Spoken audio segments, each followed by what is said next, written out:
صاف ظاہر ہوتا ہے کہ اللہ تعالیٰ ہماری بندگی کا محتاج نہیں ہے، ہماری نمازوں کا ہماری عبادت کا محتاج نہیں ہے۔ اللہ نے ہماری آزمائش کے لیے ارکان ہم پر واجب کیے ہمارے فائدے کے لیے، ورنہ اللہ کی ذات غنی ہے، وہ کسی کی عبادت کا محتاج نہیں ہے۔ اس نے تو کرو بیاں پیدا فرماتی ہے، جن جیسی عبادت ان کرو بیاں جیسے فرشتوں جیسی عبادت انسان ادا کر ہی نہیں سکتا، ایسی عبادت وہ تا قیامت انجام دیتے رہیں گے۔ یہ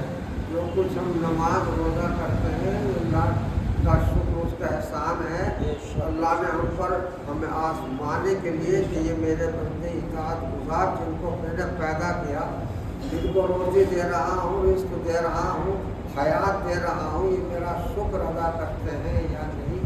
میری فرما برداری کرتے ہیں یا نہیں۔ اس لیے پروردگار عالم نے انسان کو پیدا کیا، پھر قرآن نازل فرمایا خاتم الانبیاء جناب محمد صلی اللہ علیہ وسلم پر، پھر ہمیں ان احکامات کا پابند کیا جن احکامات کا سب سے اور سب سے اعلیٰ ترین رکن جو ہے وہ نماز ہے۔ مسلمان ہونے کے بعد سب سے پہلا فریضہ مسلمان پر عائد ہوتا ہے، وہ فریضہ نماز ہے۔ ایمان بالغیب کے بعد جیسے اللہ کے ذات پر ایمان لانا، فرشتوں پر ایمان لانا، تقدیر کے اچھا بھلا ہونے پر ایمان لانا، قیامت کے دن پر ایمان لانا، مرنے کے بعد زندہ کیے جانے پر ایمان لانا، یہ چیزیں ہم نے دیکھی نہیں مگر ان پر ایسا یقین کرنا جیسا عین الیقین ہم نے دیکھا ہو، اتنا پختہ یقین کرنا ہمارے لیے لازم اور ضروری ہے۔ یہ ایمان بالغیب ہے جن کو ہم نے دیکھا۔ اس ایمان بالغیب کو بیان کرنے کے بعد اللہ تعالیٰ نے سب سے پہلے فریضہ نماز کو بیان فرمایا، یقیمون الصلاۃ ومما رزقناہم، اور ایمان بالغیب لانے کے بعد سب سے پہلا فریضہ تمہارے اوپر نماز ہے، فریضہ نماز کہ اللہ کے سامنے تم نماز ادا کرو اس طرح جو طریقہ ہم نے اپنے محبوب جناب محمد الرسول اللہ صلی اللہ علیہ وسلم کو بتایا ہے۔ قرآن میں اللہ نے حکم دیا ہے اقیموا الصلاۃ وآتوا الزکاۃ، یقیمون الصلاۃ ویؤتوا الزکاۃ، مختلف الفاظ کے ساتھ میں 82 جگہ پر قرآن میں اللہ نے نماز اور زکوٰۃ کو بیان فرمایا، انفاق فی سبیل اللہ۔ اللہ تعالیٰ اگر ایک بار بھی فرما دیتا تو اتنا ہی لازم اور ضروری ہوتا اس کو ادا کرنا، لیکن کتنا محکم شان یہ فریضہ نماز ہے کہ جس کو 82 جگہ پر قرآن پاک میں اللہ نے بیان فرمایا ہے۔ وہ یقیمون الصلاۃ ومما رزقناہم، نماز کا حکم دیا اور نماز کس طرح پڑھیں وہ طریقہ اللہ نے اپنے محبوب جناب رسول اللہ صلی اللہ علیہ وسلم کو بتایا کہ آپ بتا دیں کہ اللہ تعالیٰ کی مراد نماز پڑھنے سے اس طرح ارکان ادا کرنا ہے نماز کے، ایسے قیام کرنا ہے، ایسے رکوع کرنا ہے، ایسے سجدہ کرنا ہے، ایسے قاعدہ کرنا ہے، بیٹھنا ہے، جس طرح سلام پھیرنا ہے، وہ ساری باتیں اللہ تعالیٰ نے حضور پاک صلی اللہ علیہ وسلم کو سکھائی۔ قرآن وحی دو طرح کے ہیں، ایک وحی مطلوب، ایک وحی غیر مطلوب۔ وحی مطلوب قرآن پاک کہلاتا ہے، وحی غیر مطلوب جناب رسول اللہ صلی اللہ علیہ وسلم کی حدیث کہلاتی ہے۔ اللہ کے رسول صلی اللہ علیہ وسلم نے جو کچھ ارشاد فرمایا وہ بھی وہی ہے جو اللہ نے آپ کے قلب مبارک میں ڈال دیا اور آپ نے اپنی زبان مبارک سے ادا کر دیا۔ قرآن پاک میں آپ کی زبان مبارک سے نکلے ہوئے الفاظ کے بارے میں اللہ کی گواہی موجود ہے، وَمَا يَنطِقُ عَنِ الْهَوَىٰ إِنْ هُوَ إِلَّا وَحْيٌ يُوحَىٰ۔ اللہ نے یہ شہادت قرآن پاک میں دے دی کہ ایک ہمارے محبوب محمد صلی اللہ علیہ وسلم اپنی ذات کی طرف سے ایک لفظ بھی نہیں بولتے، إِنْ هُوَ إِلَّا وَحْيٌ يُوحَىٰ، مگر جو ہم آپ کے قلب مبارک میں ڈال دیتے ہیں آپ اپنی زبان مبارک سے اس کو ادا فرما دیتے ہیں۔ تو یہ بھی وحی کے قسم ہوئی حدیث پاک یہ بھی وحی کی ایک قسم ہے جو اللہ تعالیٰ نے جناب رسول اللہ صلی اللہ علیہ وسلم کے دل میں، چنانچہ اللہ نے جناب رسول اللہ صلی اللہ علیہ وسلم کو نماز پڑھنے کا طریقہ بتایا، اور اس طریقے سے آپ نے امت کو نماز پڑھ کر دکھلائی، اور وہ یہ طریقہ نماز ہے جو آپ ادا کرتے ہیں کہ قیام کرتے ہیں، رکوع کرتے ہیں، سجدے کرتے ہیں، سجدہ کرتے ہیں، اور اس طرح نماز پڑھتے ہیں۔ یہ ہے مراد پروردگار عالم کی وہ یقینون الصلاۃ، اور نماز کا سب سے پہلے نماز کا بار بار نماز پاک نماز پڑھنے کا حکم دیا ہے کہ ہمارے اتنے نماز اور ہمارا یہ فریضہ رکن نماز اس کو ادا کرو، اس کے ادا کرنے میں ہی تمہارے لیے فلاح، بہبودی اور کامیابی ہے۔ اگر تم اس کو ادا نہیں کرو گے تو تمہارے لیے بہت چھوٹے اور گھاٹے کی بات ہے۔ چنانچہ اللہ اس کو بھی ارشاد فرماتا ہے، یا ایھا الذین آمنوا لا تلہکم اموالکم ولا اولادکم عن ذکر اللہ ومن یفعل ذلک فاولئک هم الخاسرون۔ اے ایمان والو، تم نماز کو قائم کرو اور کاروبار میں مبتلا ہو کے اور اپنی اولادوں کی کثرت بہتات میں اور ان کی خدمت میں مبتلا ہو کر نماز ترک مت کر دینا۔ اگر تم نے ایسا کیا تو فاولئک هم الخاسرون، بہت ٹوٹے اور گھاٹے والے۔ سب سے بڑا ٹوٹا اور گھاٹا نماز کا وقت پر نہ پڑھنا ہے، اس سے بڑا ٹوٹا اور گھاٹا نہیں۔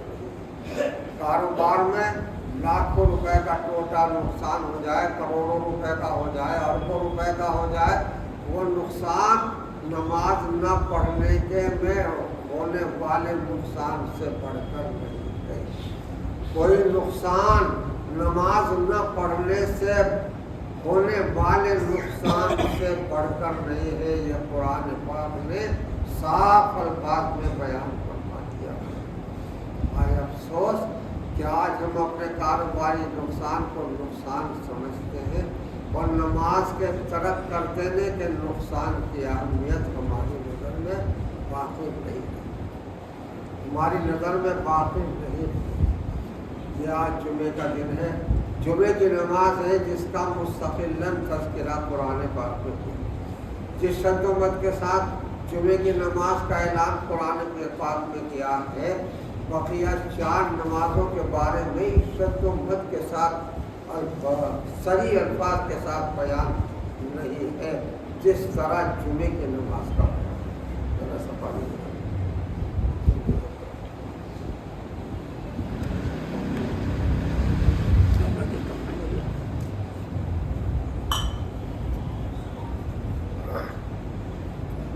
قرآن پاک میں ارشاد ربانی ہوتا ہے، یا ایھا الذین آمنوا اذا نودی للصلاۃ من یوم الجمعہ فاسعوا الی ذکر اللہ وذروا البیع ذالکم خیر لکم ان کنتم تعلمون۔ قرآن میں اللہ فرماتا ہے، ایمان والو، جمعہ جب جمعے کا دن ہو، جمعے کی تیاری میں لگ جاؤ، جب جمعے کی اذان ہو جائے تو دوڑو نماز کی طرف، وذروا البیع، خرید و فروخت ختم کر دو، تمہارے لیے یہی زیادہ بہتر ہے، اس سے بہتر کوئی راستہ نہیں۔ مولانا محمد مفتی سلمان منصور پوری کی کتاب ہے، کتاب النوادر فتویٰ کی کتاب ہے، اتنی بڑی کتاب ہے، 19 جلدوں میں ہے۔ میرا اس کا مطالعہ کر رہا تھا، جمعے کی نماز کے بارے میں اسی آیت کا تذکرہ مفتی صاحب نے اپنے فتوے میں کیا، اور اس آیت کا تذکرہ کرنے کے بعد، یہ آیت لکھنے کے بعد کہ قرآن میں اللہ کا یہ ارشاد ہے، یا ایھا الذین آمنوا اذا نودی للصلاۃ من یوم الجمعہ، ایمان والو، نماز کی جب اذان ہو جائے، جمعے کی نماز کی اذان ہو جائے، جب جمعے کے دن جمعے کی نماز کی اذان ہو جائے تو فسعوا الی ذکر اللہ، فسعوا کہ میں نے دوڑنے کے ہیں، دوڑنے کے، چلنے کے لیے نہیں کہا کہ تم نماز کی طرف چل کر کے آؤ، بلکہ کہا فسعوا الی ذکر اللہ، نماز کی طرف دوڑ کر آؤ، جمعے کی نماز کی طرف دوڑ کر آؤ، وذروا البیع، خرید و فروخت، کاروبار سب ترک کر دو۔ چنانچہ مفتی صاحب وذروا البیع کے مسائل میں لکھتے ہیں، تحریر فرماتے ہیں، جو ان کی کتاب النوادر کی 17ویں جلد میں موجود ہے. انہوں نے لکھا وذروا البیع کے معنی یہ ہے کہ جمعے کے دن اذان اول ہونے کے بعد اگر کوئی کاروبار کرتا ہے وہ ناجائز اور حرام. اذان اول کے بعد جو کاروبار کرتے ہیں وہ ناجائز حرام ہے اور وہ روزے ناجائز اور حرام ہے، کیونکہ یہ صریح قرآن کے اور اللہ کے فرمان کی خلاف ورزی ہے. اللہ نے صریح الفاظ میں کہا وذروا البیع، خرید و فروخت اور کاروبار ختم کر دو، بند کر دو، ختم کر دو اور نماز کی طرف دوڑ کر چلے آؤ. اب اگر وہ اذان کے بعد بھی جبکہ اللہ کے گھر سے آواز دی جا چکی حی علی الصلاۃ حی علی الفلاح، نماز کی طرف آؤ، اور نماز کی طرف آنا تمہارا کامیابی کی طرف آنا ہے، یہ گارنٹی دی جا رہی ساتھ ساتھ کہ نماز کے لیے اپنا جو وقت تم لگا رہے ہو تمہارا وقت ضائع نہیں ہوگا. اس نماز کے بدلے تمہیں فلاح اور کامیابی حاصل ہوگی. یہ گارنٹی بھی دی جا رہی ہے اسی اعلان کے ساتھ کہ حی علی الصلاۃ، تو فرمایا حی علی الفلاح، تمہارا یہ وقت ضائع نہیں ہوگا، تمہیں اس کے ذریعے فلاح اور کامیابی دی جائے گی. اس گارنٹی کے ساتھ اعلان کر کے بلایا جا رہا نماز کی طرف. اب نماز کا اعلان ہو چکا ہے اور اس کے بارے میں اللہ نے یہ ارشاد فرما دیا وذروا البیع، کاروبار بالکل ختم کر دو، بند کر دو. اب اللہ تعالیٰ کے اس فرمان کے باوجود اگر ہم اذان کے بعد بھی کاروبار کر رہے ہیں، دکانوں پر بیٹھے ہیں، ہمارے بازار کھلے ہوئے ہیں، ہم روزی کمانے میں لگے ہوئے ہیں، تو وہ روزی قطعی حرام اور ناجائز ہوگی. وہ روزی جو اذان کی آواز آنے کے بعد ہوگی حاصل کی جائے. مفتی صاحب نے ایک جگہ نہیں بلکہ اپنے فتاوی میں کئی جگہ اس بات کی صراحت فرمائی ہے کہ اذان کے جمعہ ہونے کے بعد جو روزی کمائی جاتی ہے وہ حرام اور بالکل ناجائز ہوتی ہے، کیونکہ صریح خدا کے خلاف ورزی، خدا کے حکم کی خلاف ورزی ہے کہ قرآن میں صریح الفاظ میں اللہ نے یہ کہا کہ کاروبار ترک کر دو جمعے کی نماز کے بعد. اور یہ کاروبار ترک کروانے کے لیے اللہ تعالیٰ نے جب یہ فرمایا تو اس کے بعد پھر گارنٹی دی. یہاں پر بھی گارنٹی دی فَإِذَا قُضِيَتِ الصَّلَاةُ فَانتَشِرُوا فِي الْأَرْضِ وَابْتَغُوا مِن فَضْلِ اللَّهِ، کہ جب تم نماز پڑھ لو تو تم نے نماز میں وقت لگایا، کاروبار چھوڑ کر کے آئے نا، تم نے آ کے نمازان کے بعد سے مسجد میں بیٹھے تسبیحات پڑھی، صلاۃ التسبیح پڑھی اور نماز سنتیں پڑھی، قرآن پاک تلاوت کیا، پھر خطبہ سنا جو 2 رکعت نماز کے قائم مقام ہے، پھر نماز جمعہ پڑھی، تم نے یہ وقت لگایا نا، تو تمہارے اس وقت کا ہم صلہ یہ دیں گے کہ تم یہ وقت ہمارے راستے میں لگا دو، پھر تم اپنے رزق کی تلاش میں نکل جاؤ، نماز ادا کر کے نکل جاؤ. فَإِذَا قُضِيَتِ الصَّلَاةُ فَانتَشِرُوا فِي الْأَرْضِ، جب تم نماز پڑھ چکو تو زمین پر پھیل جاؤ رزق کی تلاش میں. اب ہم جو رزق تمہیں دیں گے وہ اعلیٰ رزق ہوگا جو تمہیں فلاح یاب کرے گا، کامیاب کرے گا، اس میں برکت ہوگی، خدا کی رضا شامل ہوگی، وہ حلال روزی ہوگی، برکت والی روزی ہوگی، تمہاری ضروریات کی تمام ضروریات کی کفایت کرنے والی روزی ہوگی. وہ روزی ہم تمہیں عطا فرمائیں گے، پھیل جاؤ زمین پر. تو یہ بھی وعدہ ربانی ساتھ ساتھ ہے. اگر خدا کا یہ اعلان ہے کہ وذروا البیع، تم اپنے کاروبار ترک کر کے آؤ، تو اسی کاروبار کی طرف فوراً نماز کے بعد اللہ نے توجہ دلائے کہ تم اپنے اسی کاروبار میں لگ جاؤ. نماز پڑھنے کے بعد ہم تمہیں ایسی روزی عطا فرمائیں گے جو تمہاری تمام ضروریات کی کفالت کرے گی، برکت والی ہوگی، خیر والی ہوگی، اور اس میں ہر طرح کا آقا مفاد ہوگا، ہر طرح خدا کی رضا اور خوشنودی شامل ہوگی. آئے افسوس کہ ہم نے ساری نمازوں کو ترک کر دیا، جمعے کی نماز کو بھی ترک کر دیا جو عید المومنین تھی کہ مومنین کی عید ہے، جمعہ تو عید المومنین، مومنین کی عید ہے، اس کو بھی ہم نے ترک کر دیا. اللہ تعالیٰ نے بہت ٹوٹے کی بات بیان فرمائی. اگر تم نماز جمعے کی نماز اپنے خدا کے حکم کی مخالفت کرو گے تو تم بہت چھوٹے اور گھاٹے میں رہ جاؤ گے. اور تمام نمازوں کے بارے میں فرمایا لا تلہکم اموالکم ولا اولادکم عن ذکر اللہ، تمہارے مال و دولت، کاروبار اور تمہاری اولاد تمہیں نماز سے نہ روک دے. اولئک هم الخاسرون، بہت ٹوٹے والے ہو. بہت ٹوٹے والے ہو گئے اگر تم نے ایسا کیا۔ اور فرمایا کہ ہم جو تمہیں روزی دے رہے ہیں اس روزی کو خرچ کر لو موت سے پہلے، ورنہ پچھتانا پڑے گا۔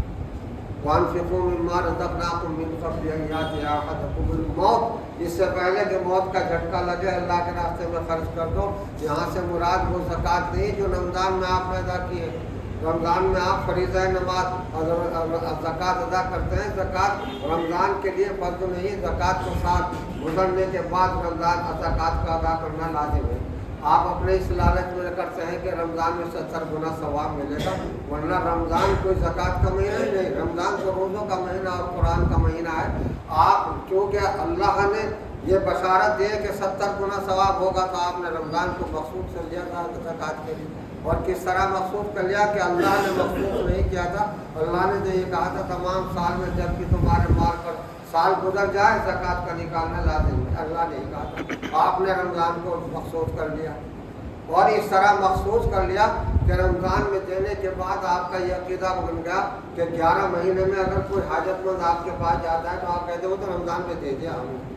گویا حاجت مند کی حاجت بس رمضان ہی میں واپس کر دی، اور 11 مہینے میں وہ تڑپ تڑپ کر کے بھوکا مرتا رہے، دوا کے پیسے کے لیے تڑپتا رہے اور مرتا رہے، اور اس کے لیے ضرورت کے لیے، اور آپ یہ کہیں کہ ہم تو رمضان میں دے چکے، تو رمضان میں تم زکوٰۃ دیتی کو اپنے مال کی، اور مجھے انفاق فی سبیل اللہ صدقہ و خیرات ہے اسے کون کرے گا؟ اللہ تو یہ فرماتا ہے اپنے تصدقوا ولو بشق تمرۃ، ہر وقت خدا کے راستے میں صدقہ کرو اگرچہ چھوارے کا آدھا ٹکڑا ہی کیوں نہ ہو، وہ تو ہم وقت لازم اور ضروری ہے۔ آپ رمضان میں دینے کے بعد فارغ ہو کے بیٹھ جاتے ہیں، 11 مہینے خبر نہیں لیتے، تو وہ غریب جو رمضان میں محتاج تھا، رمضان میں آج ضرورت مند تھا، رمضان میں آپ نے اس کو دیا، تو وہ رمضان کے آج بھی ہے، پیرالائز میں نہ جانے کتنے بیمار پڑے ہوئے، کمانے کے قابل نہیں، چلنے کے قابل نہیں ہے، حاجت مند ہے، بیمار پڑے ہوئے ہیں، دوائی کے واسطے ان کے پاس پیسہ نہیں ہے، کھانے کو پیسہ نہیں ہے، ضروریات کے لیے پیسہ نہیں ہے، اور وہ ہیڈیاں رگڑ رگڑ کے مر رہا ہے، لیکن آپ کہہ رہے ہیں ہم نے تو رمضان بھی دے دیا تھا۔ یہی حساب ہے، یہ تعلیم ہے قرآن کے۔ قرآن نے جو بار بار فرمایا کہ اللہ کے راستے میں خرچ کرو، اللہ کے راستے میں خرچ کرو، پوشیدہ طور پر بھی کرو اور ظاہری طور بھی کرو، علانیہ طور پر بھی کرو، تو اور آپ نے تو رمضان کے ساتھ مخصوص کر لیا۔ کس نے آپ کو یہ کہا ہے کہ تم اپنا خرچ سارا رمضان میں لگا لو اور رمضان کے بعد 11 مہینے غریب تڑپتا رہے، اس کی خبر گیری نہ کرے، اس کی خبر گیری نہ کرے۔ ہمیں خرچ کرنا تو ہر وقت ثواب ہے، ضرورت مند تو ہر مرتبہ ہر وقت ضرورت مند ہے، 11 مہینے بھی ضرورت مند ہے۔ آپ ہاتھ باندھ کر کے بیٹھ گئے، رمضان میں زکوٰۃ دے کر ہاتھ باندھ کر کے بیٹھ گئے۔ زکوٰۃ تو فریضہ، زکوٰۃ فریضہ ہے، خدا بندی ہے، جو آپ کے مال کا قذر اور کوڑا کرکٹ ہے جو نکالا ہے آپ نے، آپ کے مال کا کوڑا کرکٹ ہے زکوٰۃ، آپ نے اپنے مال کی صفائی کی ہے، وہ کوڑا کرکٹ نکالا ہے، اور آپ کا اپنا مال جو ہے اس میں سے خرچ کرنا، یہ ہے انفاق فی سبیل اللہ، اللہ کے راستے میں خرچ کرنا۔ لیکن آپ ہاتھ باندھ کر کے بیٹھ گئے زکوٰۃ دیں گے کہ وہ تو ہم نے رمضان میں دے دیا، تڑپتا رہے غریب، وہاں دوا کے پیسے کے لیے تڑپتا رہے، بچوں کی تعلیم کے لیے، کتابوں کے لیے اور تمام چیزوں ضروریات کے لیے تڑپتا رہے، لیکن آپ کہہ رہے ہیں کہ ان کو رمضان میں دے چکے۔ رمضان میں تو کوڑا کرکٹ نکالا ہے آپ نے مال کا اپنے، وہ زکوٰۃ تو آپ کے مال کا کوڑا اور کرکٹ ہے، کوڑا اور کرکٹ ہے، تبھی تو سادات کو دینی جائز نہیں ہے، آل رسول کے اوپر دینا جائز نہیں ہے کہ آل رسول جو ہے وہ تمہارے مال کے کوڑے کرکٹ کے مستحق نہیں ہے، اسی لیے سادات کو زکوٰۃ کا دینا حرام ہے۔ حضور پاک صلی اللہ علیہ وسلم نے اس کو قبول نہیں فرمایا، اور آپ کے آل و نسل پر بھی حرام ہے وہ تو دینا، وہ تو آپ کے آل و نسل پر بھی حرام ہے، وہ تو آپ کے مال کا کوڑا اور کرکٹ ہے۔ اور آپ کہہ رہے ہیں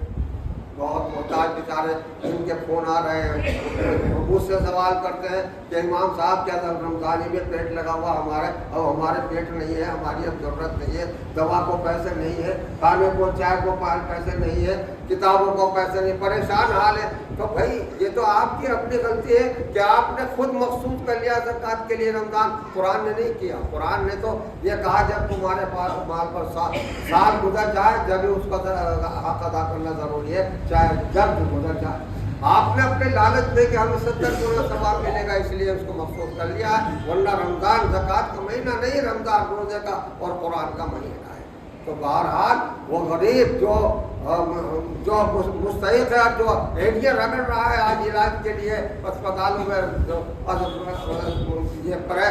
یہ جو اسپتال ہے سرکاری، ان میں جا کے حالت دیکھو غریبوں کی کیا حالت ہو رہی ہے، پیسے نہیں ہے، وہ اسپتالوں سے دوا نہیں مل رہی ہے، وہ بھی کہتے ہیں بازار سے جا کر کے خریدو، اور وہ ٹھوکرے کھاتے پہ گئے ہیں۔ یہ عذاب کس پر ہوگا؟ ان پر ہوگا جن کو اللہ کہہ رہا ہے مما رزقناکم من قبل ان یاتی احدکم الموت، اس سے پہلے کہ موت کا جھٹکا لگے خرید لو۔ اگر موت کا جھٹکا لگنے کے بعد تم یہ کہو گے فیقول ربی لولا اخرتنی الی اجل قریب فاصدق واکن من الصالحین، اے اللہ مجھے مہلت دے دے، میں یہ سب تیرے راستے میں دے کر کے آ جاؤں، لیکن اللہ فرماتا ہے ولن یؤخر اللہ نفسا اذا جاء اجلها۔